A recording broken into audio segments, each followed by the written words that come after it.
Ok, hoje eu gostava aqui Tenho tanto para dizer, nem sei por onde é que é de começar. Mas hoje vamos falar sobre um tema que a Igreja adora, que é o tema do pecado. Diga assim, hoje é que vai ser guloseimas. Vamos falar sobre pecado. Na verdade, os irmãos raramente me ouvem falar ao longo dos anos sobre o tema pecado. Sabe porquê? Porque eu acredito que esse não é o tema principal da Igreja. Nem tampouco é o tema principal de Deus para as nossas vidas. Esse foi o tema principal antes de Cristo vir morrer em nosso lugar. A partir desse momento, o pecado deixou de ser um problema. Mas nós vamos lá. Ok? Então vamos perguntar... Eu sei que este tema normalmente mexe muito connosco porque há realmente ministérios que parece que não... Eu uma vez estava a ouvir um sobrinho meu a dizer, pá, bolas, parece que a igreja está construída em cima de um cemitério índio. É só sobre coisas escondidas e escabrosas e pecados e parece que não há mais nada para falar. Parece que tudo aquilo, a própria obra de Cristo acaba por estar ofuscada pelo tema do pecado. E eu acredito, e quando vamos falar hoje aqui, os irmãos percebam aquilo que eu vou dizer, mas para mim é uma questão de mentalidade e uma questão de cultura do reino de Deus que nós precisamos de abraçar, porque eu não acredito que se nós conhecemos a verdade e a verdade nos liberta, como é que nós passamos a nossa vida cristã a viver com medo e atrofiados por causa do pecado? Então não há liberdade nenhuma. Nós continuamos presos àquilo que era o nosso problema anterior. Mas temos aqui um sistema híbrido. Eu sou filho de Deus, mas também sou um miserável pecador. Mas eu acredito em Deus, mas amanhã ou daqui um bocado, porque eu faço alguma coisa que não devo, já sou a pior criatura do mundo e ando 6 meses para tentar recuperar a minha confiança para orar a Deus. Vocês conhecem pessoas assim? Se calhar alguns de nós mesmos já passámos por aí. Então vamos falar o que é que a Bíblia fala acerca da questão do pecado. O que é o pecado? Bem, no Velho Testamento e no Novo Testamento há 2 palavras centrais que falam-nos acerca da palavra pecado. Na palavra do Velho Testamento, que é em aramaico, a palavra chatá, que significa desviar do caminho ou errar o alvo. E no grego, a palavra armátia, que significa, que é uma palavra mais abrangente, mas que fala também acerca de, e nas diferentes versões mais tradicionais, fala acerca também de desviar-nos do caminho da justiça. Então, tanto um como o outro falam-nos de um caminho e de um objetivo, de um alvo. Então podemos dizer, sem sombra de dúvidas, que pecar é errar o alvo. Os irmãos imaginem-se o que é, vão fazer tiro ao alvo, não é? Ou tiro aos pardais, não é? E a gente dispara e manda setas e falha sempre o alvo. Então podíamos considerar que isso é um pecado. Ou não? Não é, pecar é errar o alvo. Vamos àquilo que é, em primeiro lugar, aquilo que é a palavra. O que é que a palavra propriamente dita significa? O que é pecar? Pecar é errar o alvo. Então, para nós percebermos o que é pecar, nós temos que perceber qual é o alvo. E qual é o alvo? Qual foi o alvo de Deus desde o início? Relacionamento de amor, livre e espontâneo. Não é? Quando Deus criou, e naquilo que para mim é figurativo do Jardim do Éden, Deus criou o Jardim do Éden, criou o homem, criou a mulher, e diz que aquilo que era a imagem, o desejo, o alvo de Deus, era ter os seres humanos, neste caso, seus filhos, vamos considerar seus filhos, com um lugar agradável para viver, com trabalho para desenvolver, porque nós fomos criados para trabalhar. Trabalho não é maldição. A dificuldade no trabalho é que passou a ser fruto da queda do homem. Mas até ali, Deus deu responsabilidades a Adão e Eva. Olha, cuida do jardim, dá nomes, não é? E acho que é por isso que as pessoas hoje ainda passam a chamar nomes a toda a gente.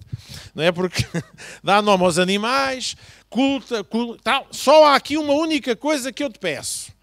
Não comam daquela árvore. De resto, o alvo qual é? O alvo é Todos os dias nós vamos caminhar juntos. Eu venho ter com vocês, vamos passear pelo jardim, vamos conversar, vamos ter intimidade, vamos ter relacionamento, vamos ter proximidade. E essa ligação com a árvore da vida, porque a árvore da vida surge no paraíso como uma figura de Cristo, como uma figura de Deus, nós nos alimentamos da vida, não nos alimentamos da noção do certo e do errado. Alimentamos daquilo que é normal. Aliás, até eu saber se é certo ou errado, eu não sei se é certo ou errado. Para mim tudo é natural. Correto ou não? Então o objetivo, o alvo de Deus, a Adão, Deus não lhe deu uma lista de certo e de errado. A Adão, Deus deu-lhe apenas uma vivência. A vivência é a relação. E nesta relação tu absorves de mim tudo aquilo que tu precisas para estar vivo. Certo? Não lhe deu... A única coisa que ele disse é, pá, aquela árvore ali... Não. Porque esse não era o alvo de Deus.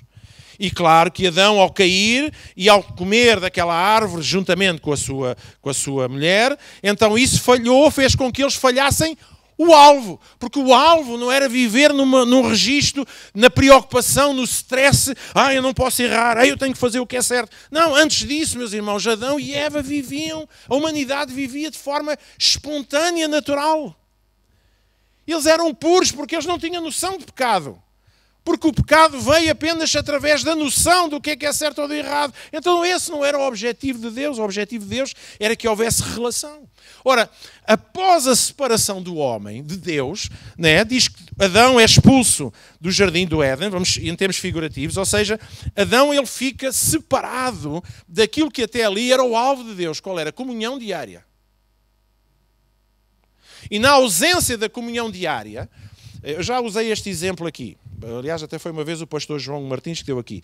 Quando nós íamos para a escola, tínhamos aqueles cadernos com aquelas duas linhas fininhas, lembram-se? E tinha lá a letra original. E nós começávamos muito certinhos, íamos fazendo. E quando chegámos ao fim da segunda ou terceira linha, aquilo já passava aos riscos, já não sei o quê.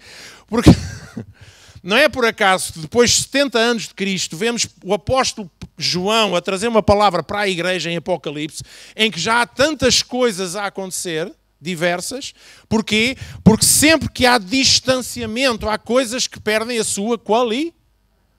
Então aquilo que era o alvo original de Deus passou a se diluir na vida do ser humano.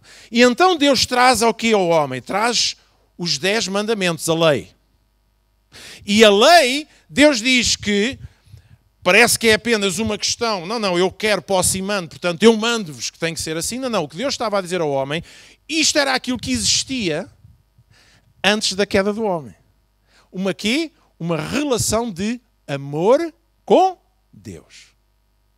E uma relação de amor com Deus, uma relação de amor com a natureza, uma relação de amor com o trabalho, uma relação de amor com toda a gente, porque esse é que é o alvo de Deus. Esse sempre foi o objetivo de Deus. Então, quando Deus traz estes mandamentos, qual é o resumo dos mandamentos? Amarás ao Senhor teu Deus e ao teu próximo como a ti mesmo. E Jesus resumiu isto. E diz que nisto está toda a lei. Porquê é toda a lei? Porque esse é que é o alvo. Então, quando Deus dá os 10 mandamentos, e temos lá em Êxodo, temos, por exemplo, em 1 Coríntios 6, Apocalipse 21 ou 22, que nos fala acerca de uma listagem de pecados bem cabeludos, mas que nós só olhamos para os cabeludos, não olhamos para os outros que já fizeram depilação. Não é assim? Vemos que tudo aquilo faz parte do mesmo, porque o que está em causa não é o que é feito, é a razão por que é que se fez. Então, vamos lá ver. Por exemplo, Êxodo capítulo 20, versículo 13 a 17. Os irmãos querem ler a Bíblia hoje? Nem hoje, portanto. Claro que sim. Vamos lá. Eu quero explicar isto aos irmãos e espero que os irmãos percebam uma coisa até ao fim. Eu não estou aqui a fazer a apologia do pecado. Eu não faço a defesa do pecado. O que é certo, o que é errado. Mas quando falamos acerca de identidade e de mentalidade da igreja, nós precisamos perceber que o nosso alvo não é lutar contra o pecado. O nosso alvo é amarmos a Deus com toda a nossa mente, coração e força e amarmos uns aos outros. E nisto está toda a lei e os profetas. Porque esse é que sempre foi o objetivo de Deus. E quando Deus nos dá a lei, é para nos dizer isto é o que acontece ou o que tem acontecido, porque o homem se afastou da fonte da vida. Então o alvo e o objetivo em Cristo e que nos foi trazido de volta é voltarmos àquele que é a fonte da vida. E na relação com a fonte da vida, nós vamos sendo transformados e vamos percebendo o que é que em nós não tem a ver com a nossa nova identidade. Em Êxodo 20, 13, 17, Êxodo 20, 13 a 17. Não matarás, não adulterarás, não furtarás, não darás falso testemunho contra o teu próximo, não cobiçarás a casa do teu próximo. Só aqui, meus irmãos, já há aqui uma série de coisas que nós nos iríamos englobar todos. Em 1 Coríntios, capítulo 6, versículo 9, se alguns conseguirem acompanhar muito bem, se não sei se hoje vamos conseguir ficar com a pregação gravada, de outra vez não ficou por uma questão técnica. 1 Coríntios 6, versículo 9. Não sabeis que os injustos não herdarão o reino de Deus? Os injustos aqui, meus irmãos, falam-nos da justiça em Cristo Jesus. Aqueles que ainda não estão em Cristo estão na injustiça. Esses não herdarão. E depois, não vos enganeis, nem os devassos, nem os idólatras, nem os adúlteros, nem os efeminados, nem os sodomitas, nem os ladrões, nem avarentos, nem os bêbados, nem os maldizentes, nem os roubadores herdarão o reino dos céus. E ele está a dizer aqui, isto são manifestações de quem ainda não está em Cristo. De quem ainda não tem a sua identidade completamente firmada, restaurada. Mas o que eu quero chamar a atenção destas passagens, meu irmão, é que não há ninguém, nenhum de nós, que esteja isento destas listagens. Não se trata de este pecado é maior, o outro pecado é mais pequenino, esta ação é mais complicada, aquela é menos complicada. Todo o ser humano pecou e ficou destituído da glória de Deus. Mas Cristo veio restaurar isto. Então, ou seja, o que Deus está aqui a dizer é que quando o povo, as pessoas, o ser humano se desconectou de Deus, este tipo de manifestações começaram a acontecer. Porquê? Pela ausência de relação com a vida. E o que é que eu estou a dizer com isto, meus irmãos? Que o pecado não é os actos em si, o pecado é nós nos distanciarmos da fonte da vida. Porque esse é o objetivo. E diz lá também, mais tarde, e lemos aqui em Apocalipse, capítulo 21, versículo 8. Eu acho que é importante, porque nós fugimos destes versículos, porque cada vez que lemos isto, nós ficamos todos esmagados. E fugimos disto, fugimos desta questão. Sabe porquê? Porque temos uma má relação com este tema do pecado.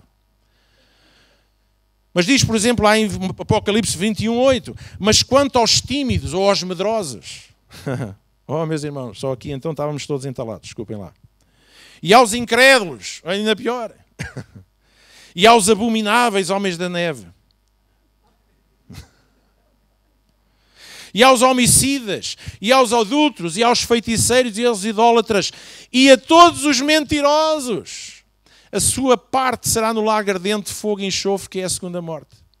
Porque é isto, meus irmãos? Porque quando se deixa de estar conectado com Deus, e esta é a realidade do ser humano, a qualidade de vida do ser humano baixou. Nós deixámos de estar expostos àquele que nos influenciava, àquele que nos amava, àquele que vinha passear connosco ao final do dia, que nos encorajava, que nos ensinava, que se reproduzia ele próprio nos nossos corações.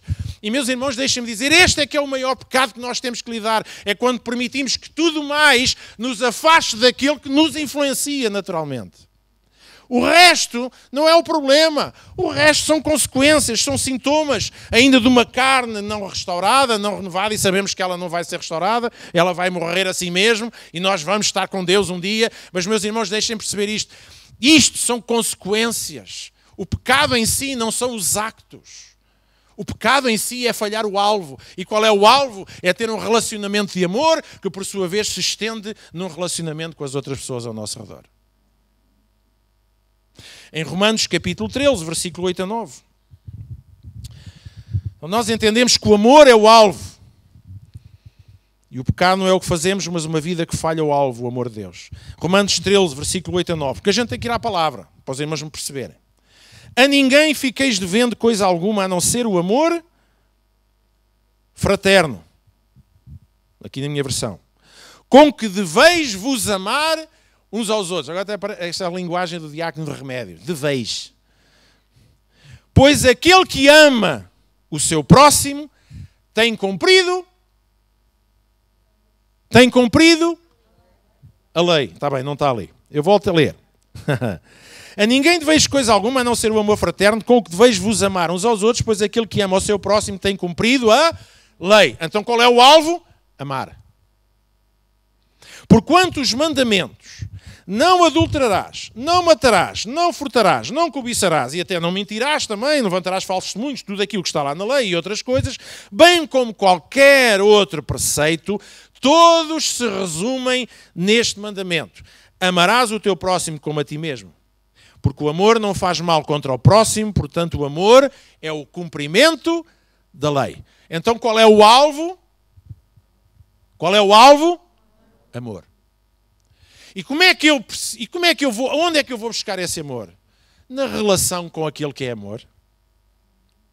Então a nossa prioridade, a nossa ênfase, aquilo que nós devemos estar focados, não é acordar de manhã, ai meu Deus que eu vou fazer qualquer coisa errada, porque nós já acordamos nesse registro. A minha prioridade quando acordo de manhã é assim: eu hoje quero caminhar com o meu Deus.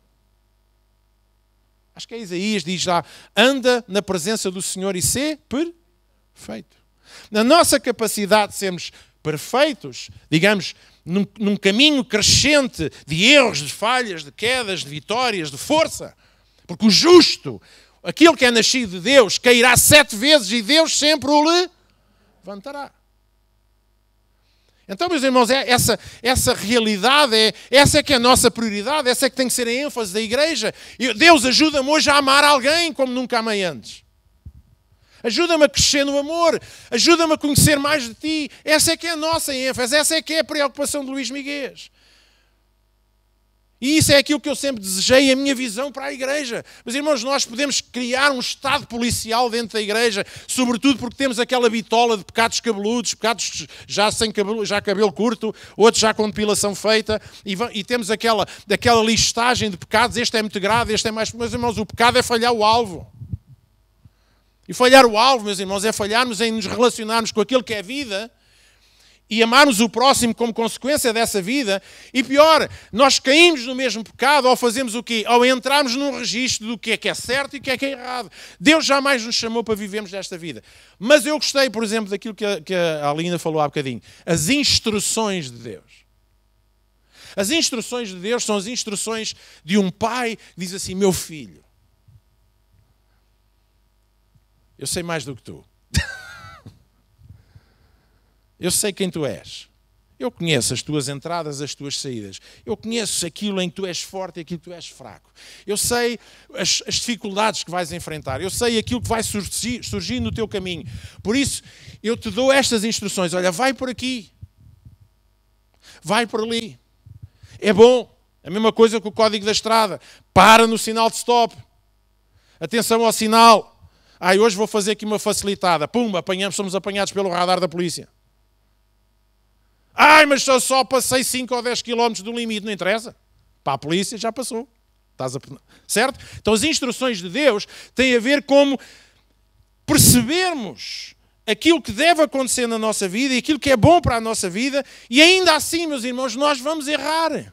Porque há aqui uma coisa da psicologia humana que tem a ver com a carne humana. Meus irmãos, a partir do momento em que a gente diz à nossa carne: tu não podes fazer isso,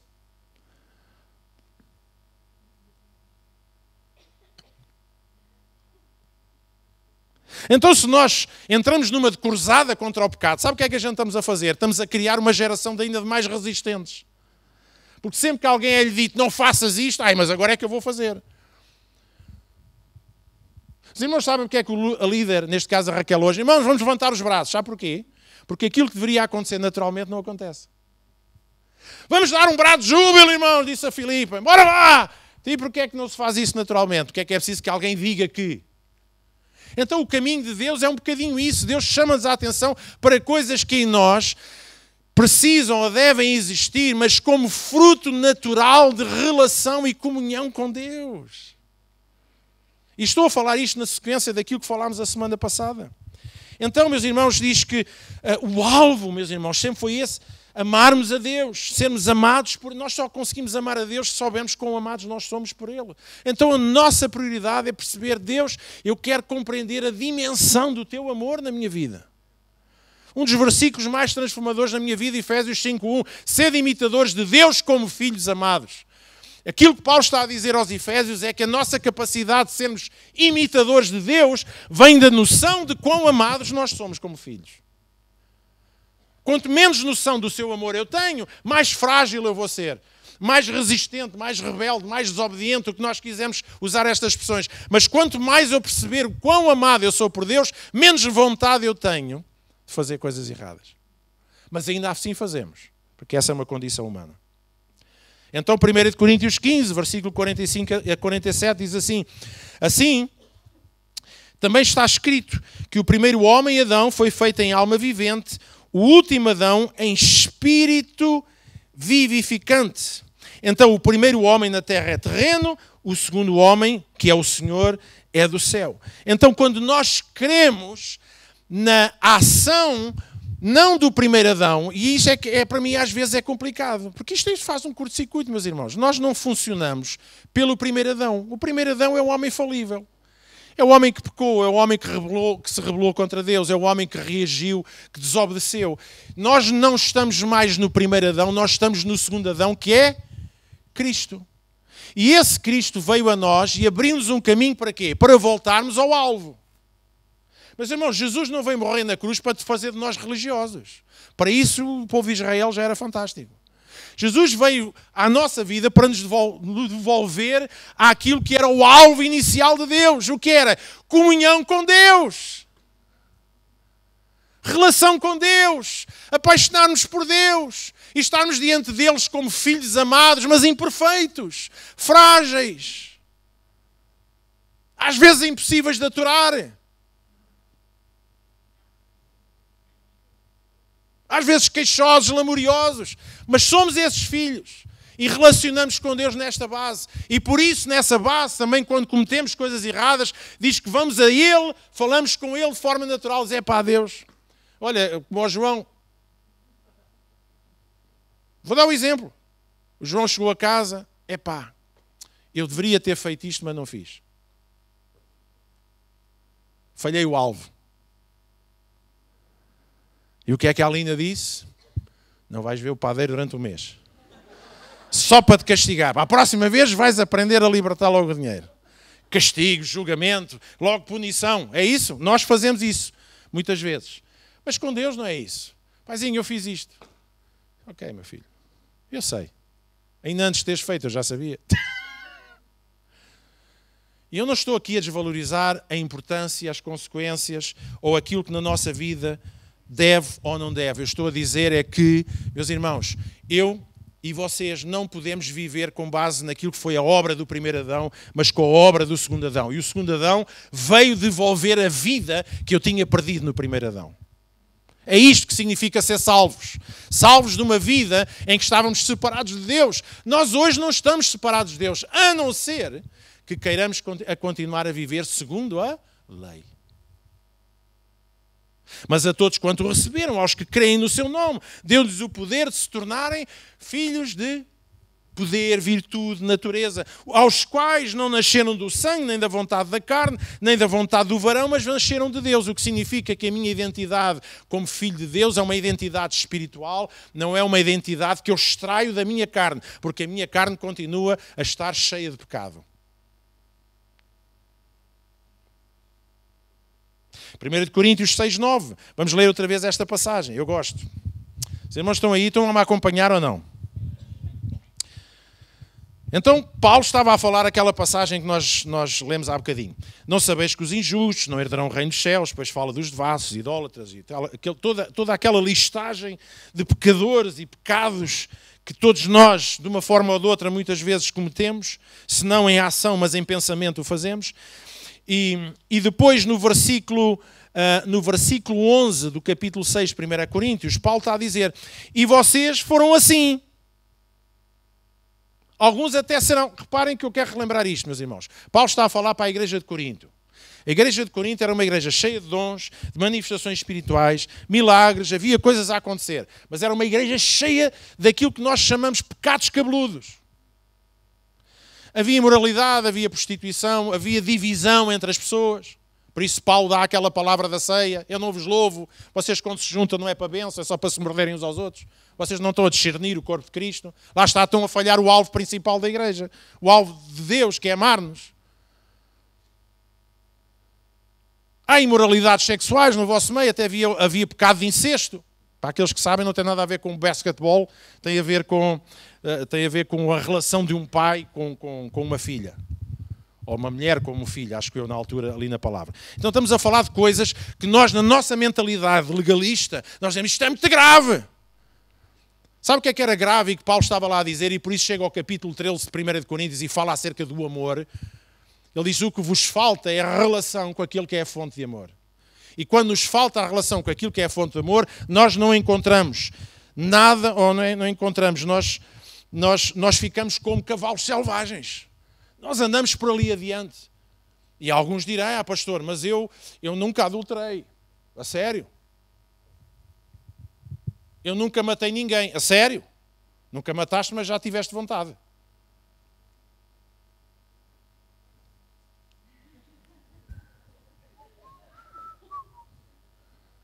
O que é que Jesus trouxe? Porque a questão não é do acto em si, é o espírito que está pela ausência de Deus ou pelo afastamento de Deus. Se um de vocês odiar um irmão vosso, ou tiver uma atitude de eu não te como, não é por ter falta de apetite. É só porque isso depois causa uma indigestão. Sabe o que é que Jesus disse? Isso é pecado de homicídio. Mas eu nunca fui para a cama com ninguém. Ok. Mas a gente vai na rua, de repente passa-nos assim um filé mignon. E travamos um bocadinho antes de dizer, Senhor, obrigado por esta refeição. Mas interiormente já nos passou um filme. Eu sei que os irmãos aqui na Lausanne, o pessoal não... Pronto, é muito inerte a isso. É muito... é sério isto é. Mas pronto, noutras igrejas onde eu estive isto acontecia. O que é que estamos aqui a falar? Não estamos a falar do cumprimento da lei prática, mas do espírito da lei, que é isso que interessa, ou seja, o falhar o alvo. O que é que também Paulo e Jesus estavam a dizer assim? Gente, mesmo em Cristo a nossa carne vai continuar a levar-nos a falhar tantas vezes. Todos os dias, de muitas e variadas maneiras. E então, Paulo, ele está a dizer à igreja de Corinto, vocês são uns grandes malandros, no sentido, vamos usando agora uma expressão legalista, vocês, estão a fazer uma série de coisas que não deveriam, temos que dar atenção a isso, devemos evitar fazer isso, mas deixem-me dizer também, eu sei que vocês não vão deixar de fazer isto só porque eu estou a dizer que vocês não devem fazer. Isso ainda vai alimentar mais o bicho. Aquilo que vai-vos fazer chegar lá é a percepção de quem vocês são em Deus. E ele começa no versículo 11. E vocês já foram alguns destes, mas vocês foram lavados, mas vocês foram santificados, mas vocês foram justificados em nome do Senhor Jesus Cristo e no Espírito do nosso Deus. Então eu hoje como pastor, pegando só na palavra de Deus, eu posso estar diante da igreja com os seus desafios, as suas imperfeições, os seus pecados, e ainda assim dizer, gente, vocês são lavados. Vocês são santificados. Vocês são justificados em Cristo Jesus. Assim a nossa fé esteja colocada na obra que Cristo fez por nós. A obra do segundo Adão que veio nos vivificar. Então dizer, meus irmãos, em 2 Coríntios 5, 21, porque temos que ir à Bíblia. Porque a Bíblia é a base. E tal, o pastor é melga. Mas eu falo daquilo que eu acredito. Não é? E mesmo assim falho. Mesmo acreditando às vezes pois há aquelas coisas que a gente... Eu até acredito, mas hoje apetece-me fazer porcaria mesmo. Aquele que não conheceu o pecado, Jesus, se fez pecado por nós, para que nele fôssemos feitos a justiça de Deus. Meus queridos, a nossa fé está em Cristo Jesus? Pergunta.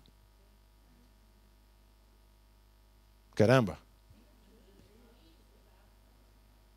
Os irmãos estão a falhar o alvo. Eu fiz uma pergunta, os irmãos nem respondem. Eu sei. Ok? Certo? Os irmãos creem nisto, a nossa fé está em Cristo Jesus, não apenas, ele é o Filho de Deus, é porque às vezes confundimos isto. Eu creio que Jesus é o Filho de Deus, mas não é só isso. É o que é que Ele fez. Eu creio que a obra dele foi poderosa e firme para me vivificar e transformar e fazer de mim um filho de Deus. Então, se a minha fé está nele, então diz que aquele que não conheceu o pecado, Deus, se fez pecado por nós, para que nele fôssemos feitos justiça de Deus. Deixem-me dizer uma coisa, meus irmãos. Todos pecados, nós já nascemos formados em pecado, os irmãos percebem? Mas, no entanto, enquanto bebés, nós ainda não cometemos actos pecaminosos, pois não? Para a mãe, que levou uma mordidela no peito, se calhar aquilo é um acto pecaminoso, mas para a criança está na boa. Para ele não tem senso, não posso morder, tanto, senão isto é pecado. As crianças nascem nessa inocência. No entanto, diz a palavra de Deus, porque já foi gerado em pecado. Porquê? Porque todos nós na carne somos pecaminosos. Mas Jesus não foi gerado pela carne, logo ele nasceu sempre. Aquele não conheceu o pecado. E quando Jesus vai à cruz, que esta é outra vaca sagrada que a gente tem que matar aqui, é que Jesus foi lá para levar os nossos pecados. Quando a gente fala nos nossos pecados, pensamos nos nossos actos de pecado. Mas Jesus, se fosse para levar apenas os nossos actos de pecado, ele não se tinha feito a ele próprio, ele não tinha incorporado a ele próprio o pecado. Porque o pecado é uma questão andrógena, meus irmãos. Ainda antes, mesmo que eu não faça actos pecaminosos, sem Deus, eu sou pecado. Essa é que é. Portanto, a questão do pecado, meus irmãos, ela está no ser humano. Todo o ser humano é gerado e cresce e nasce num ambiente de pecado. O único que não conheceu o pecado, nem foi gerado em pecado, foi Jesus Cristo. Por isso é que ele pôde fazer o que fez. E por isso, quando ele foi à cruz, ele não apenas levou os nossos actos. E quando a palavra de Deus te fala acerca de nós confessarmos, arrependemos e confessarmos os nossos pecados, nós pensamos assim. Os irmãos, quando aceitaram Jesus na vossa vida, os irmãos lembraram-se de todos os pecados que vocês fizeram? Então como é que nós confessamos os nossos pecados? Não, o nosso pecado, meus irmãos, eu quando cheguei a Deus, Deus perdoa-me porque eu fiz isto e fiz isto, eu até posso fazer isso por uma questão de consciência, mas na verdade o único pecado que nós precisávamos de confessar para chegarmos a Cristo é dizer, Deus, perdoa-me não ter querido em Ti, perdoa-me não te ter conhecido mais cedo, perdoa-me andar longe de Ti.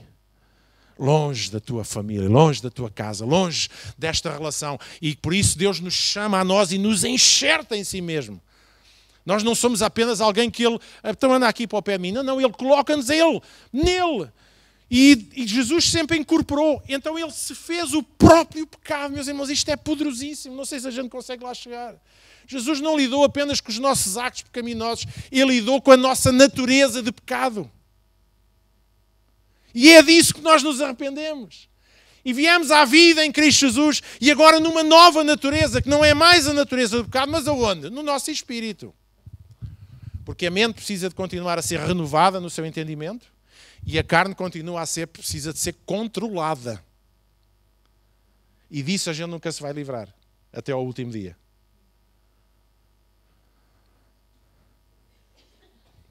Havia aquele homem que era tão ganancioso, tão ganancioso, que mesmo à hora da morte estava a família toda à volta dele e ele já nem conseguia ver. E estavam os seus 5 filhos à volta dele. Manel, estás aí? Estou, pai. Susana, estás aí? Estou, pai. Ele foi enumerando. E depois, quando chegou o último filho, e chegou à mulher, estás aí? Estou. E ele diz assim, então quem é que ficou a tomar conta da loja? Né?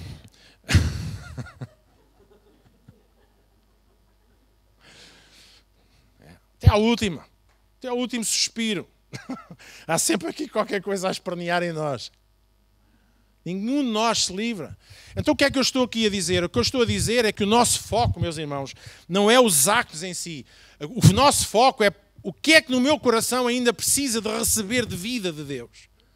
De força, de amor, de compaixão, de ânimo.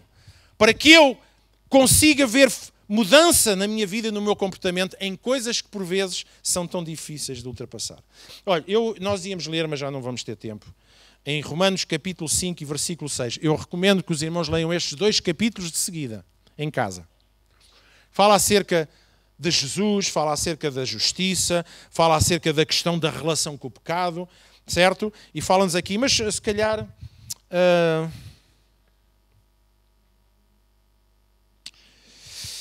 Era importante ler, mas já não temos tempo. Os irmãos querem ler? certo? Então vamos lá, vamos acompanhar-nos. São 2 capítulos inteiros, portanto, mas pronto. Romanos 5, versículo 1. O livro de Romanos é um livro tremendo, meus irmãos, que lida sobre a questão do pecado e sobre a questão da justiça. A velha natureza e a nova natureza. Eu sou uma nova cria, então significa que Deus me deu uma nova natureza. Então eu vivo não preocupado com a velha natureza, eu vivo focado na nova natureza. Então, em vez de passar o meu tempo cristão paranoico, esquizofrénico, preocupado com aquilo que é certo ou errado, eu vivo o meu cristianismo focado em quem Deus me fez ser.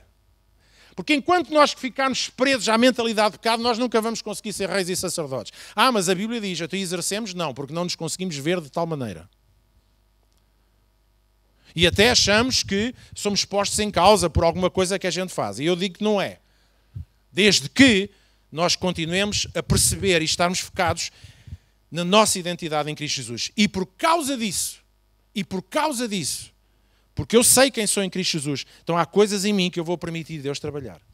Tendo sido, pois, justificados pela fé, diga comigo, justificados, e aqui a justificação não tem a ver com Jesus foi ao Pai, não, coitadinho, ele fez aquilo porque, enfim, teve problemas, traumas de infância, não é? Ele fez aquilo porque, enfim, está a passar um mau momento. Não é essa justificação. Justificação foi o que Jesus fez. Ele pagou, ele pagou para que nós fôssemos ilibados em termos de justiça. Então, sendo, pois, justificados pela fé, e a fé aí é o ponto principal, fé que é na obra dele, temos paz com Deus, diga comigo, temos paz com Deus. Mas, irmãos, nós não vamos ter paz com Deus porque fazemos tudo certo. Isso não existe. Nenhum de vocês está aqui sentado e faz tudo certo. Nós temos paz com Deus porque a nossa fé está naquilo que Cristo fez. Pelo qual também temos entrada pela fé a esta graça, no qual estamos firmes e nos gloriamos na esperança da glória de Deus. E não somente isto, mas acabamos, pois, naturalmente, por nos gloriarmos também nas tribulações, sabendo que a tribulação produz a paciência a experiência a esperança. A esperança não traz confusão. Porquê? Porque o amor de Deus está derramado em nossos corações pelo Espírito Santo que nos foi dado. O quê? O alvo divino, o amor. Ok? E depois diz assim, mas irmãos, deixa-me dizer aqui uma coisa. Quantos de vocês, quando às vezes acontece alguma coisa negativa na vossa vida, a primeira coisa que vos salta à mente é assim, será que eu fiz alguma coisa de errado? Será que eu fiz alguma coisa de errado? Será que eu estou a ser castigado? Deixe-me dizer, meus irmãos, que às vezes a tribulação vem porque é tribulação.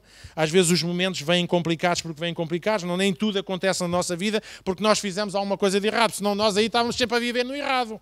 Nós todos os dias erramos. Eu sei que os irmãos aqui não sofrem disso.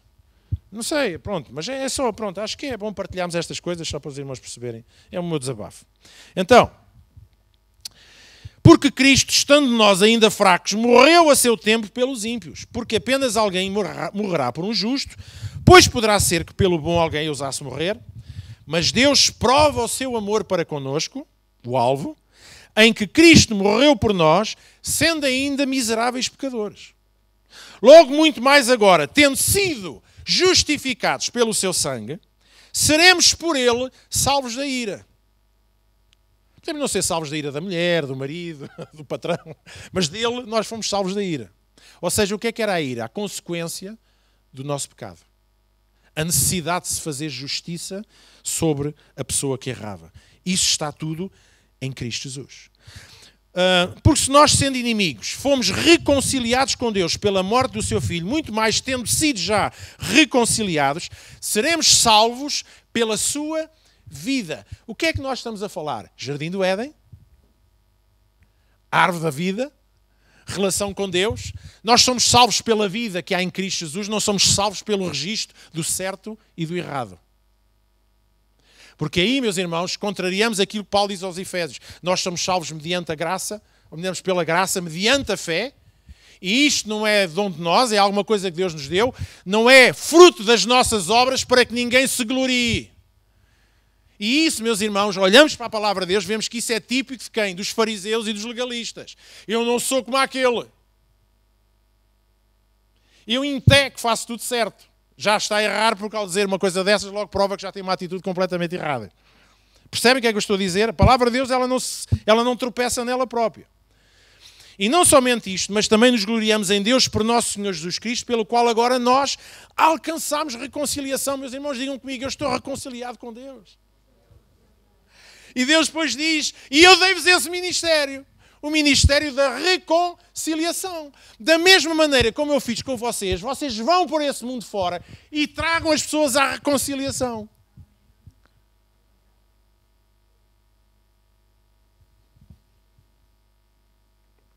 Portanto, como por um homem entrou o pecado no mundo e pelo pecado a morte, assim também a morte passou a todos os homens, por isso é que todos pecaram. Ponto final. Certo? Porque até à lei o pecado já estava no mundo. Só que o pecado não era imputado porque não havia lei. Deixe-me dizer uma coisa agora assim, malandra. Eu encontro-me aqui com o Leandro. Encontro-me aqui com o Leandro e ele gosta de comida rica em colesterol. É sério. Gosta de comida, certo? Mas nunca ninguém lhe disse isso. Portanto, para ele não tem noção de que está a fazer alguma coisa de errado. Eu sei. Eu sei. Certo? Ele não sabe. Então vamos supor que Deus agora, a gente até agora na Bíblia, tem lá a dizer que o colesterol é pecado. E não deixa de ser, não é? Faz mal ao cérebro, não. Ao corpo. Mas ele não sabe que é pecado.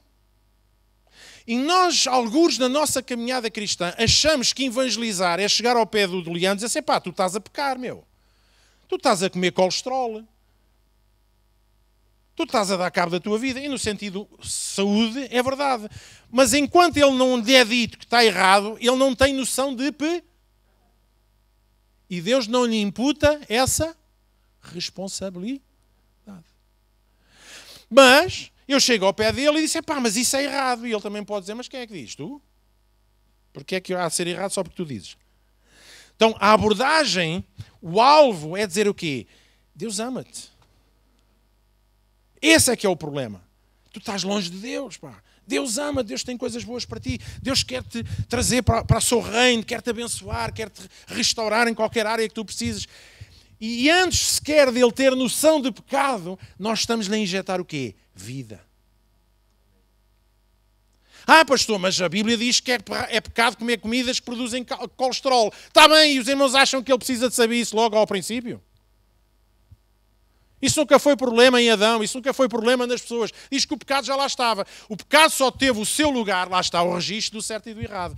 Quando a lei veio. Isto está errado, isto está certo, isto está errado, isto está errado. Porque até ali as pessoas não sabiam que estavam a pecar. Portanto, a noção de pecado, aquilo que é pecado, meus irmãos, tem muito a ver com a nossa consciência. O homem não sabia, estava livre, era inocente.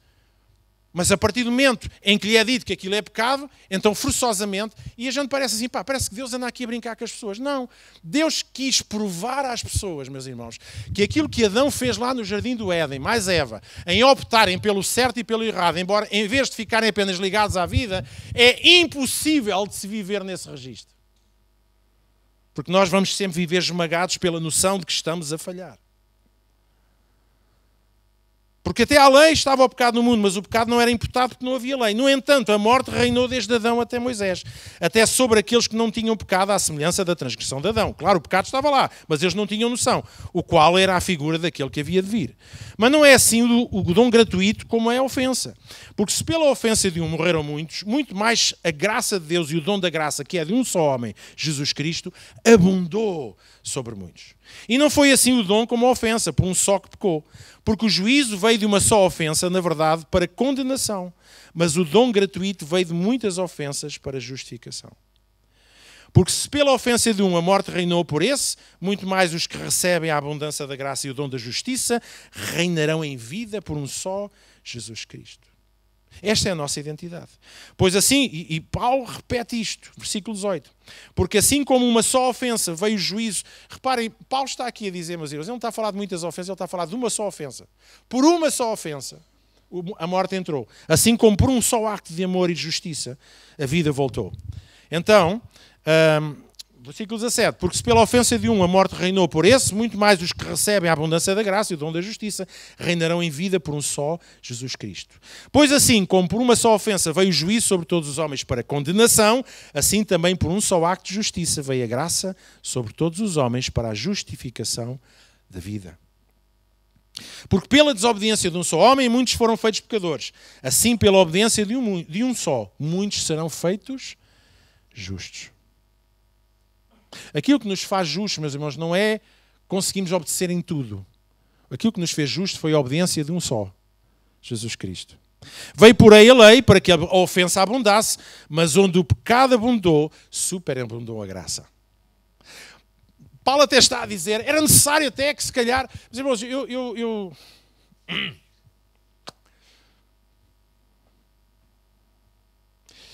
eu até que às vezes, ao ler a Bíblia, dá-me a sensação que até era importante que o pecado se manifestasse. Para quê? Para que a manifestação da graça se revelasse e superabundasse e nos fizesse sermos filhos de gratidão, filhos de vontade própria, filhos que se entregam, porque percebem que no meio da sua muita fragilidade, a graça de Deus supera e cobre tudo. E isto temos tanto para aprender. Esse é que é o nosso pecado, se calhar às vezes. Nós falhamos o alvo nestas coisas. Versículo 21. Para que assim como o pecado reinou na morte, também a graça reinasse pela justiça para a vida eterna em Cristo Jesus. E depois, capítulo 6, já não vamos ler, irmãos. Não temos tempo, senão depois vocês começam a salivar e já começa a passar o tempo. Romanos 6 começa por dizer, que diremos, pois, então, permaneceremos no pecado para que a graça abunde? E aqui Paulo ele fala acerca do facto de que se eu agora tenho essa graça, então eu tenho que me expor a um tratamento, a um processo, à graça de Deus na minha vida, que me ajuda nas minhas fraquezas. Eu preciso de perceber que se a questão de eu crucificar a minha vida com Cristo tem a ver com uma decisão minha, é voluntária, é desejo. Eu não funciono por medo. Meus irmãos, a fé funciona por amor, não funciona por medo. Eu não posso ser um cristão que passa mais tempo preocupado se vou parar ao inferno. Eu tenho que ser um cristão que todos os dias acorde com a certeza da salvação, e é isso que me dá alegria, força e ânimo para continuar a ser melhor e mais parecido com Cristo. Porque senão temos igrejas deprimidas, esmagadas, tudo é pecado, dedos apontados, legalismo, farisaico. Eu já o fiz. Eu não tenho problemas em dizer eu já o fiz. Eu não faço mais. Agora, isso não quer dizer que eu já não falo das coisas. Paulo fala das coisas, mas ele não está a pôr um peso e um esmagamento sobre aquilo que nós fazemos de errado. Ele está a dizer que fruto dessa identidade e da operação da graça de Deus na nossa vida, então a nós, por exemplo, versículo 18, e finalmente libertos do pecado, nós fomos feitos servos da justiça. Falo como homem pela fraqueza da vossa carne, pois que assim como apresentaste os vossos membros para servirem àquilo que é imundo e à maldade para a maldade, apresentai-vos agora os vossos membros para servirem à justiça e à santificação. Mas, meus irmãos, isto é fruto do quê? Fruto do meu foco, o alvo. O que é o pecado? O pecado é errar o alvo. E tudo o que eu faço, meus irmãos, ou não faço, pode-me fazer falhar o alvo de Deus para a minha vida. Naquele dia, agora vou usar o exemplo da Alina e do João, naquele dia o João falhou o alvo. Qual era o alvo? Era manifestar amor, graça, misericórdia. Mas o alvo não é andarmos de dedo a apontar, a chamar nomes a toda a gente e a dizer que isto é andarmos à procura de pecados na vida dos outros. Isso é precisamente o contrário daquilo que é o objetivo do reino de Deus. E depois Paulo, ele diz ainda que, ler aqui um bocadinho mais,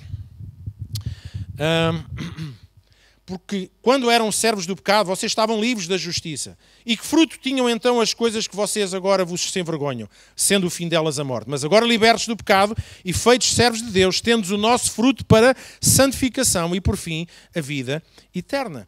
Porque o salário do pecado é a morte, mas o dom de gratuito de Deus é a vida eterna, porque Cristo Jesus nosso Senhor. O que ele está a dizer é que agora nós não estamos mais no registro da morte, nós estamos no registro da vida. Nós não funcionamos mais na lei da morte, mas na lei do espírito e vida. Nós fomos vivificados por Deus. Pastor, e quando a gente peca? Então, e quando a gente tem noção que fizemos alguma coisa errada? Simples.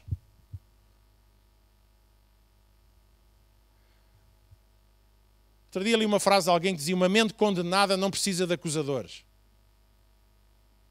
Nós sabemos muito bem o que fazemos e quando fazemos. A não ser que estejamos tão cegos, Que não vemos mais nada senão os defeitos dos outros. Só vemos os defeitos dos outros, o nosso não. E aí falha logo o pecado e o erro do propósito de Deus. Então, Paulo ele fala aqui acerca disto. Ele diz, mas agora libertos do pecado, nós fomos servos. Porque o salário do pecado, o salário que nós antes tínhamos era a morte. Mas agora nós não estamos mais sujeitos à morte, meus irmãos. Mas o irmão A, o irmão B, o irmão C, ele errou, ele está a falhar mal. Né? E nós somos tão rápidos, meus irmãos, até a propagar aquilo que acontece de errado, mas se a pessoa faz uma coisa fantástica, ninguém o elogia. E isto é que tem a ver com o espírito do mundo, meus irmãos. Um espírito de legalismo, um espírito de julgamento. E falo isto no sentido geral. Eu não tenho mais essa atitude. Já o tive pela minha preocupação e pelo meu zelo excessivo e compreensão errada. O papel da igreja, meus irmãos, se há irmãos fracos, a Bíblia diz, se há um vaso dentro da igreja que manifesta fraqueza, diz que esse vaso é digno de maior honra. E que honra é essa? Vamos rodeá-lo, vamos amá-lo, vamos encorajá-lo, vamos protegê-lo, vamos fazer, não é, os irmãos, nós saltamos, a igreja no sentido geral, eu estou a falar isso no sentido geral por muita coisa que eu conheço. A parábola do bom samaritano é aquela parábola em que Jesus nos ensina acerca do quê? Da neutralidade. E já vamos falar um pouquinho acerca disso. Diz que o fariseu e o escriba passaram ao lado e só depois vem um bom samaritano. Nós vivemos tempos nas igrejas em que já nem passamos ao lado. Estás no chão, então vou-me pôr em cima de ti aos saltos. Se estás mal ainda vais ficar pior. Tu não estás morto, estás mal enterrado e eu vou-te enterrar. Esse é o espírito mais legalista, mais farisaico, mais anticristo que eu já posso conhecer na palavra de Deus. Mas a igreja, não estou a dizer toda, falo no sentido geral, temos caído muito nesse erro. Isso sim é falharmos o alvo. Isso sim é fugirmos de tudo aquilo que Deus tem para nós. Eu quero uma igreja cheia de gente malandra.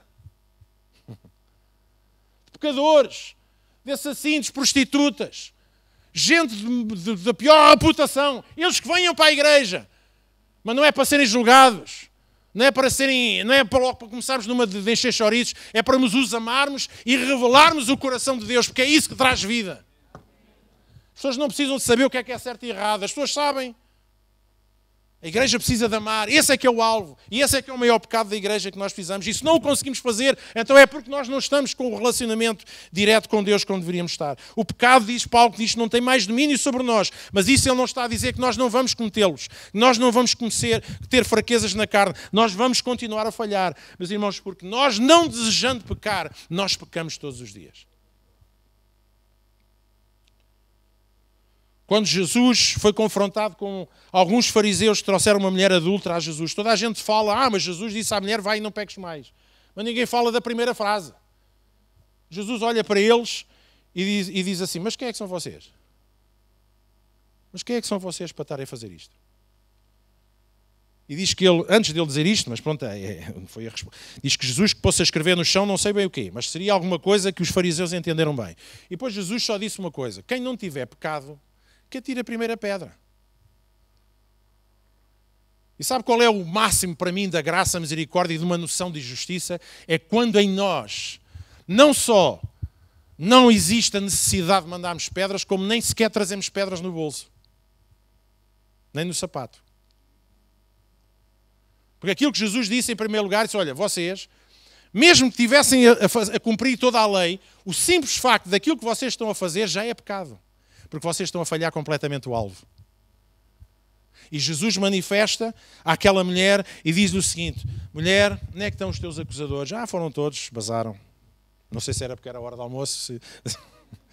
Jesus, então vai que eu também não te condeno. Jesus não veio para condenar, veio para salvar o mundo. A gente precisamos de salvadores, não de condenadores. E Jesus disse sim, olha, mulher, vai e não peques mais. Agora, há aqui várias hipóteses.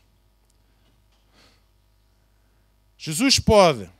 Deixem-me fazer uma pergunta a vocês. Vamos supor que esta mulher não voltou a pecar, o que eu devido. Pode não ter pecado esse pecado, mas tem pecado de outros pecados, certo? Vocês acham que essa mulher saiu da presença de Jesus transformada? Porquê? Pelo medo de voltar a ser apanhada? Pelo receio? Não é? Ou é transformada apenas porque Jesus lhe deu uma instrução, vai e não peques mais? ou essa mulher vai ser transformada pela misericórdia que ela experimentou no pior momento da sua vida.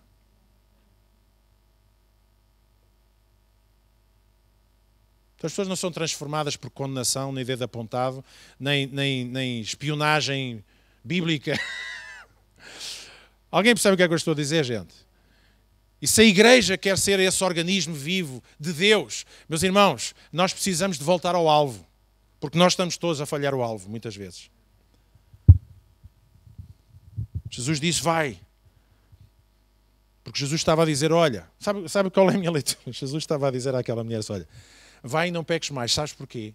Porque se na volta na curva da vida tu voltares a ser apanhado pelos religiosos, eu posso não estar ali para te salvar. Porque havia consequências pela lei, sem dúvida. Jesus, meus irmãos, este é o coração de Jesus.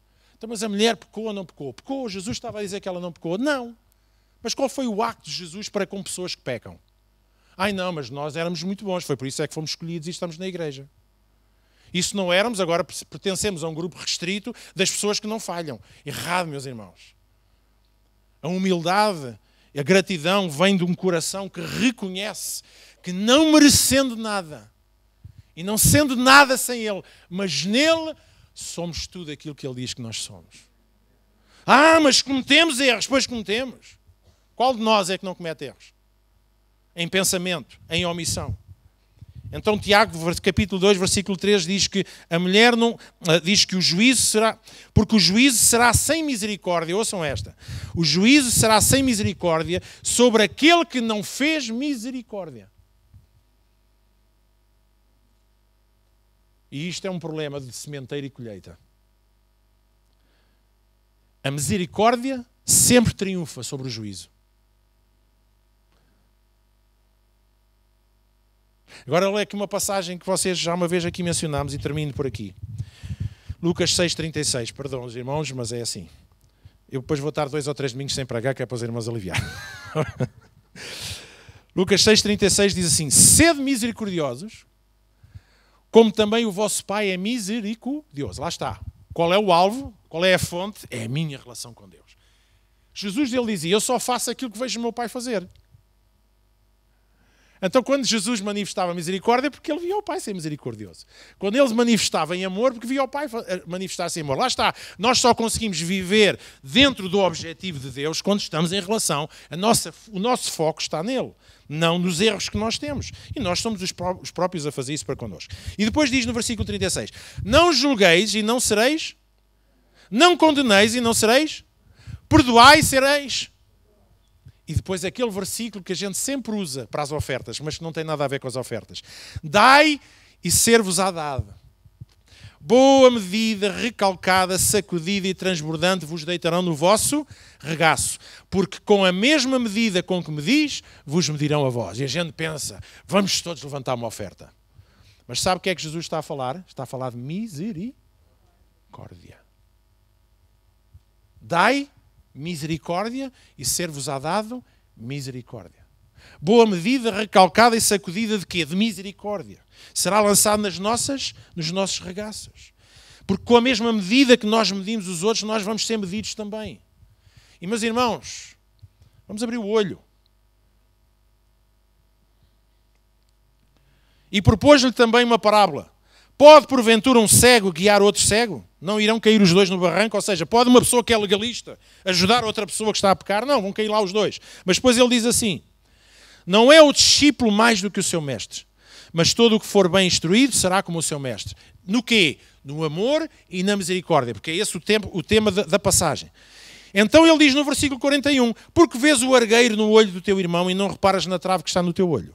Ou como podes dizer a teu irmão, deixa-me tirar-te o barrote que está no teu olho, não vendo tu que tens um pilar que está no teu? Hipócrita, tira a trave do teu olho e então verás bem para tirar o argueiro que está no olho do teu irmão. E o argueiro aqui, meus irmãos, o impedimento é uma atitude de julgamento e condenação, não de misericórdia.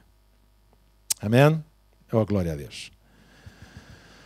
Ai... Então a palavra arrependimento vem da palavra metanoia, que significa mudança de mentalidade. a mudança de mente que precisa acontecer ao nos virarmos para Jesus. Ah, pastor, mas eu vivo de forma certinha e aqui tenho de terminar só isto.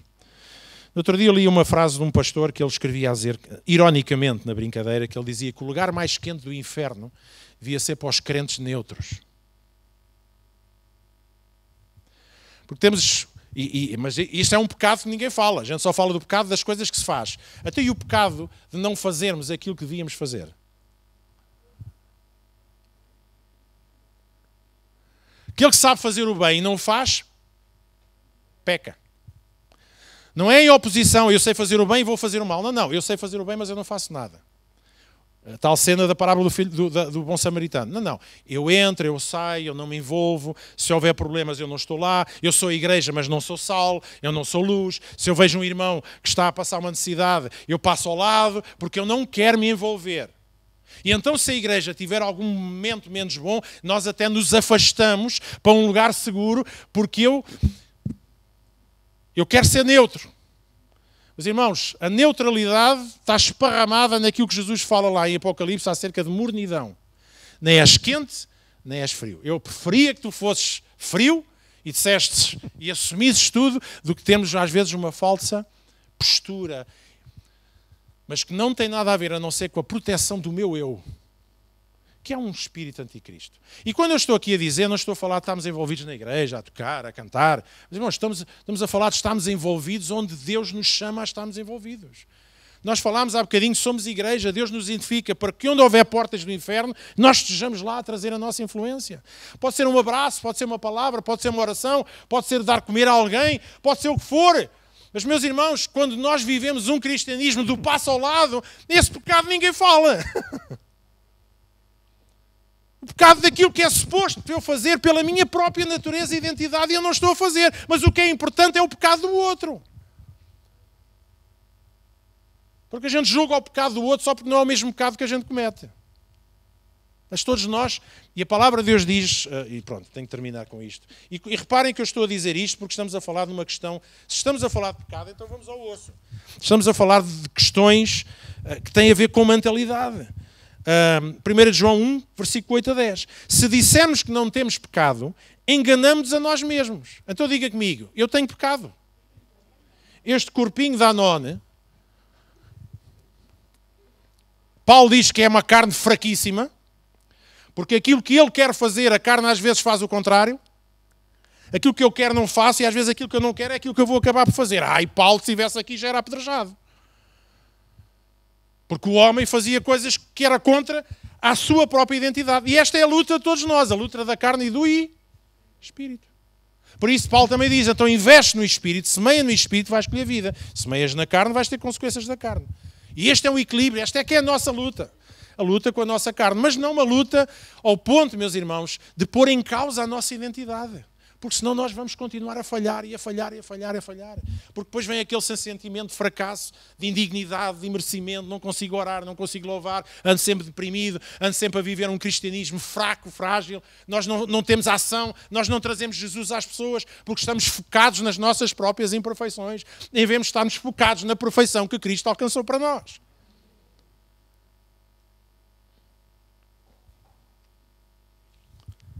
Os pecados por omissão. Mas todos nós o temos. Então enganamos a nós mesmos e não há verdade em nós. Se confessarmos, no entanto, os nossos pecados, Ele é fiel e justo para nos perdoar os pecados, logicamente, e nos purificar de todos os actos de injustiça. Se dissermos que não pecamos, então fazemos-lo mentiroso e a sua palavra não está em nós. Então vamos lá fazer aqui um exercício. Diga assim, e os irmãos percebem que quando Paulo, eu tenho pecados. Eu não vou usar a expressão eu sou pecador, porque na verdade eu sou um justo em Cristo Jesus.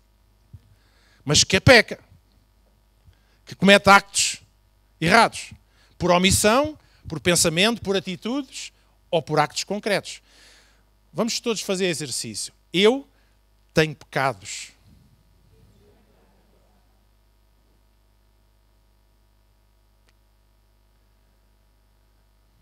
Isso é só um ou dois? Ou são muitos? A gente sabe. Mas sabe, meus irmãos, então, mas como é que vamos viver com isto? Que tipo de equilíbrio? E no próximo culto de ceia, nós vamos falar sobre o que é que realmente entristece o Espírito Santo. Porque precisamos falar destas coisas então. Se é para falar, vamos rasgar. Vamos lá ao osso. Certo? Se é para ir, então vamos lá a partir. Para mim, pecado, meus irmãos. Para mim, pecado é eu falhar o alvo. E qual é falhar o alvo? É amar a Deus, é amar-me a mim mesmo e amar os outros. Se eu, como cristão, me sinto uma nódoa, me sinto um desgraçado, um miserável, me sinto a pior pessoa do mundo, como é que eu vou conseguir amar os outros na mesma proporção em que eu me amo a mim? Vocês não percebem o que é que eu estou a dizer? O alvo é o amor. E no amor, a nossa atitude perante as imperfeições e as fragilidades, quer as nossas, quer dos outros, muda completamente. Sabe porquê?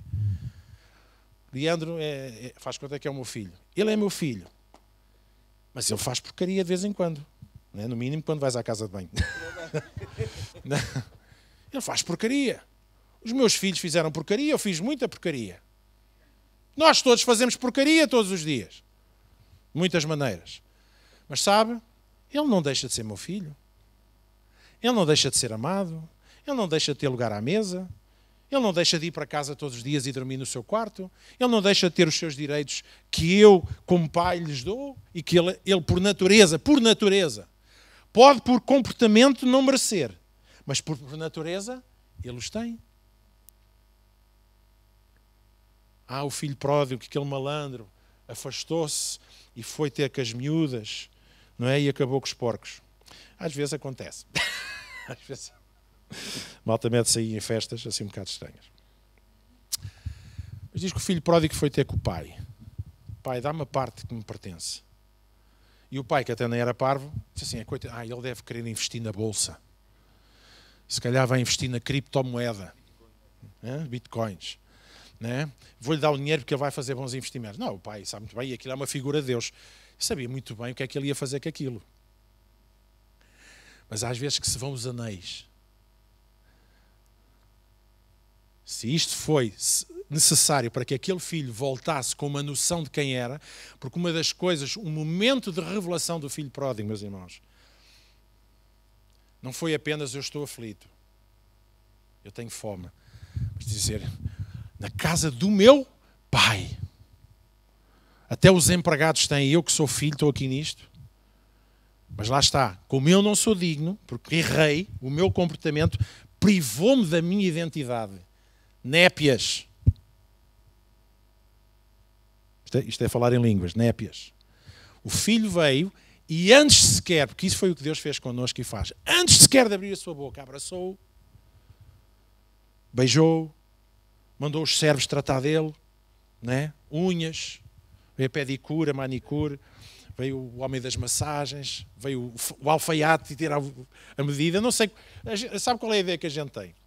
É que ali mesmo no caminho, o pai encontrou-se com o filho, ali mesmo no caminho, de repente veio as autocaravanas todas e fizeram um tratamento, cortaram o cabelo, fizeram a barba, ali tudo, fizeram-lhe a roupa, fizeram tudo ali. Logicamente que não. Ali foi o momento do encontro. E ali logo se manifestou o quê? O coração da misericórdia de Deus. E o chamou para casa e ali restaurou-lhe a quê? Não é às possessões. Restaurou a identidade.